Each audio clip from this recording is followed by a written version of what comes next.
ನಾವಿವತ್ತೋಗಿದ್ದು ವಿಜಯ ಕರ್ನಾಟಕದ ಕನ್ನಡ ಸ್ವಾದ ಕಾರ್ಯಕ್ರಮಕ್ಕೆ. ಅಲ್ಲೋಗಿ ನಾವು ಫಸ್ಟ್ ಡೇ ಕಾಯ್ತಾ ಇಲ್ಲಿರೋ ಪ್ರಿಪ್ರೇಷನ್ ಹಾಗೆ ನಮಗೂ ಕಂಪೇರ್ ಮಾಡ್ಕೊಂಡು ನೋಡಿ ನಮ್ಗೆ ಅನ್ಸಿದ್ದೊಂದೇ, ಪ್ರೈಸ್ ಕೊಡ್ಲಿಲ್ಲ ಅಂದ್ರೆ ನಮಗೆ ಸೋಪು ಅಥವಾ ಫ್ರೀಡಮ್ ಆಯಿಲೋ ಕೊಡ್ತಾರೆ ಅನ್ಕೊಂಡು ಮೋಸ್ಟ್ಲಿ ಆ ಆಂಟಿನೂ ಹಂಗೆ ಯೋಚನೆ ಮಾಡ್ತಿದ್ರು ಅಂತ ಅನ್ಸುತ್ತೆ.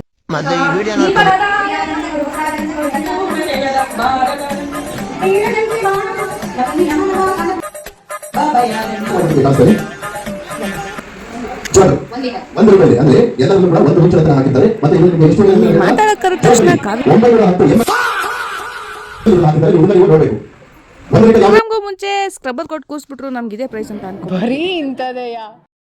ಅಂತೂ ಇಂತೂ ಕಾಂಪಿಟೇಷನ್ ಸ್ಟಾರ್ಟ್ ಆಗೇ ಹೋಯ್ತು. ಇದನ್ನೆಲ್ಲ ನೋಡಿ ಆ ಶೆಫಿಗೆ ಅನ್ಸಿರ್ಬೇಕು, ಇದನ್ನೆಲ್ಲ ಕಣ್ಣಿಂದ ನೋಡಿ ಕಂಗಾಲ ಆಗ್ಬಿಟ್ಟಿದೀನಿ. ಇವ್ರನ್ನೆಲ್ಲ ನೋಡಿ ನಮ್ಗನ್ಸಿದ್ದು ಪಕ್ಕ ನಮ್ಗಂತೂ ಸಿಗಲ್ಲ. ಅವಾಗ ನೆನಪಾಗಿದ್ದೆ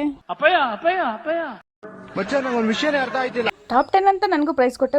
ಏನನ್ನು ಸಾಧಿಸಿರೋ ಸಂತೋಷ ಇವರ ಮುಖದಲ್ಲಿ ತೇಲಾಡ್ತಾ ಇರೋದನ್ನ ಗಮನಿಸಿದೆ.